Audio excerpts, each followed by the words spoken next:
Hi, Richo here from Composite ARF.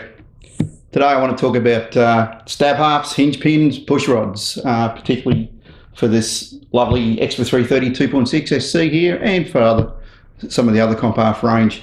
The hinge pins on all of their models are generally aluminium. Now, I've seen some brass ones out there, you can use brass, but in general, Composite ARF use aluminium primarily because it's light. It's about 1/3 of the weight of a brass piece. But one thing you need to consider with this is it's a consumable item. It will wear and it will need replacing, and you should consider this as part of your normal maintenance, that you should check this and replace it. Now, attaching this is pretty straightforward depending on your stab half, but when it does go through the phenolic hinge plates here on the stab half, these little plates here, this phenolic material, it's quite abrasive and it can wear it. Now, I've seen people bush these so it's a little bit less abrasive. Standard item is pretty okay. There's no real drama with it, but it will wear. It's just part of it's a wear and tear item. So occasionally you have to pull a pin out, inspect it and replace it. Now, with mine, for instance, depending how often I fly it, can be anywhere between 6 and 12 months. But I'll pull it out, give it a lube, put it back in again if it's okay. If it needs replacing, I'll take it out and put another one. These are all available from CARF and their spare parts, and they're not that expensive. But something you need to consider is, if you've got one worn, is how you're going to get it out and how you're going to hold it in place. Now, with something like the Extra 330 SC, for instance, it has an entry hole on both sides, so the pin can go right through.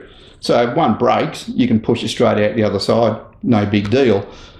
Something you have to consider though, if you're building, say, like a Sukhoi, and also on some of the previous range of Yaks, for instance, there was an entrance hole and that was it. There was no other hole at the other side.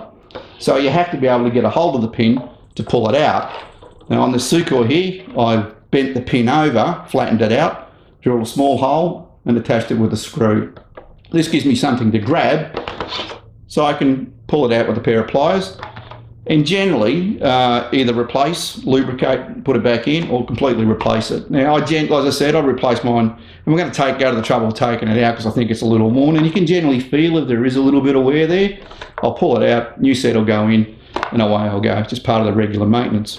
But as I said, the consideration on this one is there is only one hole in. It's got to go back out the same hole. There is no hole at the other side. If it breaks internally in here, it's a bit of a nightmare to get it out. Now, I've been able to get these out, and I'll guarantee you'll only do this once. You'll break it once and you'll never let it happen again because it's an absolute nightmare. I'll spare you the gory details of how you get it out. So consider checking these out every now and then. Bend it over the end, give yourself something to grab and pull out. Now, bear in mind, I've seen people use tape on these. This can only go one way. It'll hit the fuselage before it comes out. So even if it's just sitting there, it'll just touch the fuselage. But ideally, you don't want it scraping on your new fuse, so this system works quite well. Now, with the 2.6 330 SC, you've got the benefit of a hole on each side. So as I said before, if it does break, you can push it out.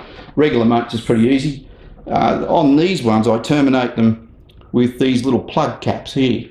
These caps are an automotive item, which I buy from my local car parts store, and it's for attaching inner door panels and any kind of panels inside. It's got a little soft edges on it, like a little Christmas tree, and you just push it into place. So I just cut this down to the size I want, push it in there, and as you can see, it's got a lovely flush finish. It looks quite neat, and it's easy to do. It's not that difficult.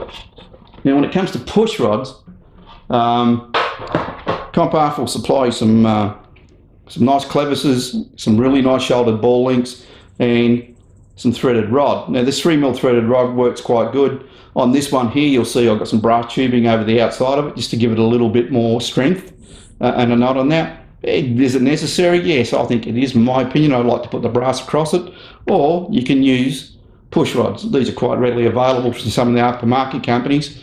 This is a CARF one. It's got a right-hand thread on one side, left hand on the other.